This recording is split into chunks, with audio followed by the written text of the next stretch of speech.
Hello friends,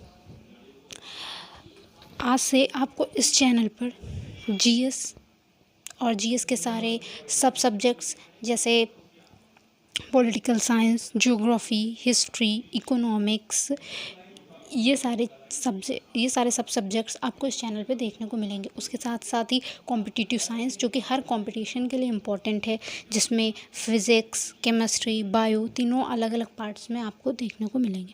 और competitive Hindi भी देखने को मिलेगी, जो कि कॉम्पिटिशन्स के लिए बहुत ही इम्पॉर्टेंट है। ठीक है। और जैसे जैसे ये चैनल प्रोग्रेस करेगा वैसे वैसे बहुत सारे इंपॉर्टेंट सब्जेक्ट्स और इम्पॉर्टेंट टॉपिक्स इस पर आपको देखने को मिलेंगे। तो आज हम जीएस के एक इम्पॉर्टेंट सब सब्जेक्ट पॉलिटिकल साइंस से स्टार्ट कर रहे हैं। पॉलिटिकल साइंस का हमने एक टॉपिक ले रखा है सुप्रीम कोर्ट, ठीक, जो कि सारे कॉम्पिटिटिव एग्ज़ाम के दृष्टि से बहुत ही इम्पॉर्टेंट है। आइए स्टार्ट करते हैं पढ़ना सुप्रीम कोर्ट, सर्वोच्च न्यायालय। सुप्रीम कोर्ट जो है आपका, सबसे पहले तो इसे हम कॉन्स्टिट्यूशन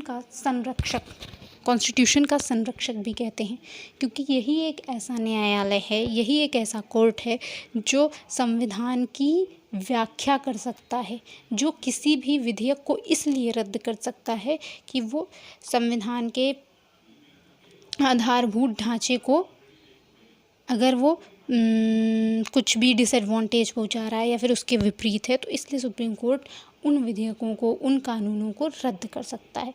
इसीलिए सुप्रीम कोर्ट को संविधान का रक्षक या संरक्षक कहा जाता है। ठीक, अब हम स्टार्ट करते हैं शुरू से। सुप्रीम कोर्ट संविधान के भाग 5, संविधान में 22 भाग हैं, उसमें से भाग 5 में आता है। और भाग 5 के अंदर संघ की न्यायपालिका है। उस संघ की न्यायपालिका में, that is judiciary of union में ही हमारा आता है सर्वोच्च न्यायालय सुप्रीम कोर्ट।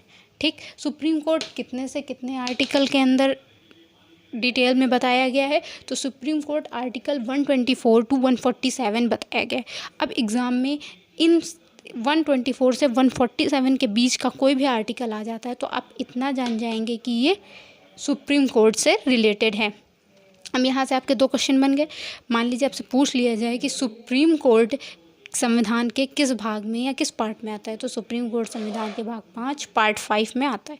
अब आ जाए मान लीजिए कि सुप्रीम कोर्ट से रिलेटेड अनुच्छेद बताओ, तो आपको पता है कि आर्टिकल 124 से 147 के बीच में जितने भी आर्टिकल्स आएंगे, और ये दोनों भी इंक्लूडेड हैं, वो सब सुप्रीम कोर्ट से रिलेटेड होंगे। ठीक, अब हम आते हैं सुप्रीम कोर्ट पे। सुप्रीम कोर्ट का उद्घाटन भारत में कब हुआ? सुप्रीम कोर्ट का उद्घाटन भारत में कब हुआ? तो वो लिख रखा मैंने कि सुप्रीम कोर्ट का उद्घाटन भारत में 28 जनवरी 1950 को हुआ। सुप्रीम कोर्ट का उद्घाटन भारत में कब हुआ? तो सुप्रीम कोर्ट का उद्घाटन भारत में 28 जनवरी 1950 को हुआ। ठीक, सुप्रीम कोर्ट के पहले जज कौन थे? प्रथम न्यायाधीश, फर्स्ट जज of supreme court in India, तो वो थे H.J. कानिया। इनका नाम, पूरा नाम क्या है? हीरालाल जे कानिया। ठीक, अगर आपसे पूछा जाए कि सुप्रीम कोर्ट या सर्वोच्च न्यायालय की प्रथम महिला जज या प्रथम महिला न्यायाधीश कौन थी, तो मीरा साहिब फातिमा बीबी थी। ठीक, अब है वर्तमान में स्वीकृत जजों की संख्या कितनी है? वर्तमान में सुप्रीम कोर्ट में स्वीकृत जजों की संख्या कितनी है?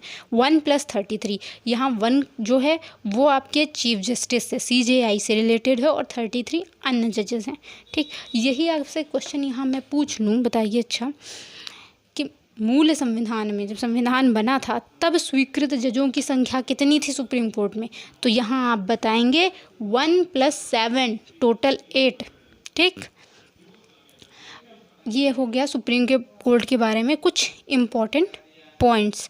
अब सुप्रीम कोर्ट से रिलेटेड हम कुछ आर्टिकल्स देख लेते हैं, इंपॉर्टेंट आर्टिकल्स। आर्टिकल 124 से स्टार्ट है, ये आपको पता ही चल गया। तो सबसे पहले हम देखेंगे आर्टिकल 124, अनुच्छेद 124, जिसमें क्या आता है? अनुच्छेद 124 में आपका आता है उच्चतम न्यायालय, दैट इज सर्वोच्च न्यायालय, सुप्रीम कोर्ट का गठन, सुप्रीम कोर्ट के जजों की नियुक्ति, जजों की, न्यायाधीशों की योग्यता, उनको हटाने की प्रक्रिया और शपथ। अब एक चीज़ यहाँ पे, अगर आपको बहुत डिटेल में कोई आप पेपर देते हो जैसे यूपीपीसीएस इस तरीके के, तो अंदर का पूछा जाएगा, नहीं तो डायरेक्ट आपके से पूछ लिया जाएगा कि सुप्रीम कोर्ट का गठन किस अनुच्छेद के तहत किया जाता है। तो 124 नियुक्ति, 124 के तहत योग्यता भी, 124 के तहत। अब आपसे पूछा जाए, मान लीजिए कि गठन, सुप्रीम कोर्ट का जो गठन है वो किस अनुच्छेद में आता है, वहाँ पे अब आपको सब आर्टिकल्स भी दे दिए जाएँ तो देखिए आप लिख लीजिए, मैं बोलती हूँ, यहाँ पे जगह नहीं है तो। सुप्रीम कोर्ट का गठन अनुच्छेद 124 एक के तहत होता है। एक को आप ब्रैकेट में लिखेंगे क्योंकि ये सब आर्टिकल है 124 का, ठीक, मतलब 124 के अंदर ही है। तो सुप्रीम कोर्ट का गठन ऐसे लिखेंगे। देखिए सुप्रीम कोर्ट का जो गठन है वो आता है अनुच्छेद 124 एक के अंदर, ये ऐसे एक अंदर रहेगा, ठीक, समझिए। सुप्रीम कोर्ट के जजों की नियुक्ति तो 124, इसी तरह ब्रैकेट में 2। सुप्रीम कोर्ट के जजों की योग्यता तो ये हो जाएगा अनुच्छेद 124 ब्रैकेट में 3। हटाने की प्रक्रिया में, अब देखिए हटाने की प्रक्रिया में 2 तरीके से सुप्रीम कोर्ट का जज हट सकता है। एक, या तो उसे महाभियोग द्वारा हटाया जाए प्रस्ताव लाके, दूसरा वो 65 वर्ष की आयु पूरी कर लें। तो क्योंकि सुप्रीम कोर्ट के जज की रिटायरमेंट की आयु कितनी है, 65 वर्ष, इनके लिए कोई टेन्योर तो मतलब कार्यकाल तो इनका कोई निर्धारित नहीं है। इनका हाँ ये निर्धारित है कि 65 वर्ष की आयु पर रिटायर हो जाएंगे। तो या तो 65 वर्ष की आयु पूरी कर लें तो हट जाएंगे, या फिर उन्हें महाभियोग द्वारा हटाया जाए। तो इसमें आपका अनुच्छेद 124 और ब्रैकेट में 4 और 5 दोनों लिखेंगे, दोनों के तहत आता है। 4 तब रहेगा जब वो 65 वर्ष की आयु पूरी कर लें, और 5 तब रहेगा जब वो हटाने की प्रक्रिया मतलब महाभियोग के द्वारा हटें। फिर अनुच्छेद 124 ब्रैकेट में 6 के तहत इनके शपथ का वर्णन है, ठीक। तो ये अनुच्छेद 124 है जिसके कुछ सब आर्टिकल्स के अंदर ये सारी चीज़ें बताई गई हैं, ठीक। आपको समझ में आ गया। अनुच्छेद 124 एक में ये है, 124 2 में ये है, 124 3 में ये है, 124 4 और 5 में ये है, और 124 6 में शपथ है। अब हम आते हैं अनुच्छेद 125 में। अनुच्छेद 125 में सर्वोच्च न्यायालय के न्यायाधीशों के वेतन, भत्ते, पेंशन आदि सुविधाओं के बारे में बताया गया है। और ये भी बताया गया है कि उनको जो ये वेतन, भत्ते और पेंशन दिए जाते हैं ये भारत की संचित निधि पे भारित होते हैं। मतलब इंडिया की जो संचित निधि है उससे ये दिए जाते हैं। सुप्रीम कोर्ट के वेतन, भत्ते, पेंशन और अन्य सुविधाएं। और जो सुप्रीम कोर्ट का वेतन है ये तय कौन करता है, निर्धारित कौन करता है, तो ये संसद निर्धारित करती है, ठीक। उसके बाद आते हैं आर्टिकल 126 अनुच्छेद 126 में क्या बताया गया है। अनुच्छेद 126 में बताया गया है कार्यकारी CJI मतलब चीफ जस्टिस ऑफ इंडिया, कार्यकारी मुख्य न्यायाधीश की नियुक्ति। तो अब कार्यकारी मुख्य न्यायाधीश की नियुक्ति कब होगी, जब या तो CJI की डेथ हो गई हो, या फिर किसी कारण से CJI अनुपस्थित हो, या CJI अपने कर्तव्यों का पालन ना कर रहा हो, तो कार्यकारी मुख्य न्यायाधीश की नियुक्ति की जाती है राष्ट्रपति द्वारा अनुच्छेद 126 के तहत, ठीक। अब हम आते हैं अनुच्छेद 127 दैट इज़ आर्टिकल 127 में, जिसमें कहा गया है तदर्थ न्यायाधीशों की नियुक्ति। अब आर्टिकल 127 में बताया गया है तदर्थ न्यायाधीशों की नियुक्ति सुप्रीम कोर्ट में। अब तदर्थ न्यायाधीशों की नियुक्ति क्यों की जाती है, सबसे पहले तदर्थ न्यायाधीशों की नियुक्ति सब जगह, जैसे आपका लोकसभा में कोरम होता है, राज्यसभा में कोरम होता है, जैसे गढ़पूर्ति भी आप बोलते हैं, तो वैसे ही सुप्रीम कोर्ट में भी कोरम या गढ़पूर्ति होती है। अगर गढ़पूर्ति पूरी नहीं हो रही है, कोरम पूरा नहीं हो रहा है, तो तदर्थ जजों को, एडहॉक जजों को, हाई कोर्ट के जजों को बुला के वो कोरम पूरा करवा लिया जाता है। ये होती है तदर्थ जजों की इस तरीके से नियुक्ति होती। कौन करता है, राष्ट्रपति करता है CJI के परामर्श से। अब यहाँ पे तदर्थ मतलब क्या होगा, एडहॉक मतलब क्या होगा। एडहॉक जजेस मतलब ये होता है, जजेस ही नहीं, कहीं भी जो एडहॉक की भर्ती या नियुक्ति होती है उसमें ये होता है कि काम ख़त्म होते ही वो भर्ती मतलब वो जॉब आपकी ख़त्म। जैसे मान लीजिए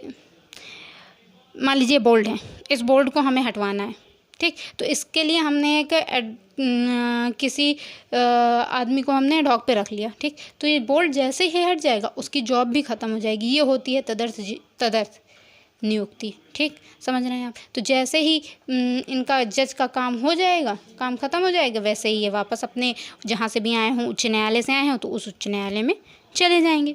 ठीक, तो अनुच्छेद 127 के तहत तदर्थ न्यायाधीशों की नियुक्ति कहाँ की जाती है? सुप्रीम कोर्ट में की जाती है। ठीक, अब हम आते हैं अनुच्छेद 128 पे। अनुच्छेद 128 में बताया गया है कि सुप्रीम कोर्ट की बैठकों में सेवानिवृत्त न्यायाधीशों की उपस्थिति, जो सुप्रीम कोर्ट की बैठकें हैं, बैठक होती हैं, उनमें सेवानिवृत्त न्यायाधीशों की उपस्थिति के बारे में वर्णन है अनुच्छेद 128 में।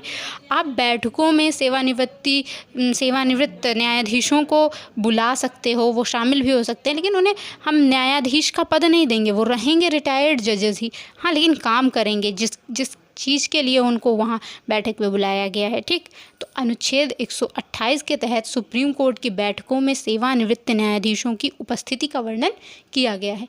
अनुच्छेद 129 दैट इज़ आर्टिकल 129 में कहा गया है कि जो हमारा सुप्रीम कोर्ट है वो एक अभिलेख न्यायालय है। अभिलेख न्यायालय को इंग्लिश में आप कह सकते हो ऑन रिकॉर्ड, मतलब इसके जितने भी फैसले होंगे सुप्रीम कोर्ट के वो एक आदेश की तरह होंगे, जो उसके नीचे के उसकी हायरार्की में जितने भी नीचे न्यायालय हैं वो सब पर लागू होंगे, उसके साथ साथ पूरे देश में लागू होंगे। ठीक, और अभिलेख न्यायालय का ये भी मतलब है इसके जो भी ऑर्डर्स या फिर जो भी ये मतलब फैसला सुनाते हैं वो सब रिकॉर्ड में संरक्षित रहेंगे, इसलिए ये एक अभिलेख न्यायालय। और उसके साथ साथ ये अपनी अवमानना के लिए दंड भी दे सकता है, इसलिए भी हम इसे अभिलेख न्यायालय कहते हैं। तो कौन कौन से पॉइंट है अभिलेख न्यायालय के? अभिलेख न्यायालय ये इसलिए है क्योंकि इसके जो भी ये आदेश देता है, फिर जो भी इसके ऑर्डर्स होते हैं, जो भी ये फैसला करता है, वो सब एक रिकॉर्ड के रूप में रखे जाते हैं, संरक्षित किए जाते हैं। दूसरा, इसके जो भी ऑर्डर्स होते हैं, जो भी फैसले होते हैं, वो पूरे देश में, उसके साथ साथ इसकी हायरार्की में जितने न्यायालय हैं नीचे, हाई कोर्ट, डिस्ट्रिक्ट कोर्ट्स और सेशन कोर्ट्स, उन सब पे लागू होंगे। और तीसरा, जो आपका सुप्रीम कोर्ट है, इसे अपनी अवमानना के लिए, मतलब अगर इसका कोई अपमान करता है, इसको अब ये अपनी अवमानना के लिए उस व्यक्ति को दंड दे सकता है। ठीक, इस वजह से ये अभिलेख न्यायालय। तो आर्टिकल 125 में वर्णन है कि सुप्रीम कोर्ट या सर्वोच्च न्यायालय एक अभिलेख न्यायालय है। आर्टिकल 130 पे आते हैं। आर्टिकल 130 में बताया गया है सुप्रीम कोर्ट के स्थान का। आर्टिकल 134 में आर्टिकल 130 में ये कहा गया है कि जो हमारा सुप्रीम कोर्ट है, सर्वोच्च न्यायालय है, वो दिल्ली में, उसका स्थान है दिल्ली में है। लेकिन अगर राष्ट्रपति की अनुशंसा पे राष्ट्रपति कह दें कि आप बैठक किसी और जगह कर लो, तो वहाँ भी सुप्रीम कोर्ट का स्थान हो सकता है, लेकिन ऐसा अभी हुआ नहीं है। ठीक, तो आर्टिकल 130 में बताया गया है सुप्रीम कोर्ट के स्थान का। ठीक, सुप्रीम कोर्ट कहाँ होगा। तो हमने अभी आर्टिकल 124 से 147 है, लेकिन अभी हमने पढ़े कितने? आर्टिकल 124 से 130 तक। और मैं उम्मीद करती हूँ कि आपको इसी वीडियो में ये आर्टिकल्स याद हो गए होंगे। 124 फुली, मतलब उसमें उनका गठन, नियुक्ति, योग्यता, हटाने की प्रक्रिया और शपथ, ठीक, पूरा वर्णन है अनुच्छेद 124 में। अनुच्छेद 125 में वेतन भत्ते ये सब हैं। 126 में कार्यकारी सीजीआई की नियुक्ति है। 127 में तदर्थ जजों की नियुक्ति है। 128 में सुप्रीम कोर्ट की बैठकों में सेवानिवृत्त न्यायाधीशों की उपस्थिति है। और 129 में अभिलेख न्यायालय बताया गया है, ऑन रिकॉर्ड कोर्ट बताया गया सुप्रीम कोर्ट को। और आर्टिकल 130 में सुप्रीम कोर्ट का स्थान की बात की गई है कि क्या दिल्ली में है जैसे अभी, तो क्या वो कहीं और भी सुप्रीम कोर्ट अपने बैठक कर सकता है? तो हाँ, कर सकता है। राष्ट्रपति अगर ऐसा अनुमोदित कर दें तो कर सकता है, लेकिन अभी तक ऐसा हुआ नहीं है। ठीक, और तो आज आप इतने आर्टिकल्स याद कर लीजिए। आपने लिख भी लिया होगा, नहीं लिखा है तो आप लिख लेंगे। ठीक, और ये जो कुछ इंपॉर्टेंट बातें हैं इसमें से कुछ आपको आती रही होंगी। इसमें से मैंने एक चीज़ यहाँ नहीं लिखी जो मैंने आपको बताई अभी, कि जैसे वर्तमान में स्वीकृत जजों की संख्या 1+33 है, वैसे मूल संविधान में कितने जजों की स्वीकृत संख्या थी? तो 1+7 थी। ये इंपॉर्टेंट पॉइंट है कि सुप्रीम कोर्ट का भारत में उद्घाटन कब हुआ? तो 28 जनवरी 1950 को सुप्रीम कोर्ट का भारत में उद्घाटन हुआ। ठीक, इतनी चीज़ें हुई। और सुप्रीम कोर्ट को संविधान का संरक्षक भी कहा जाता है, ये आपको पता है।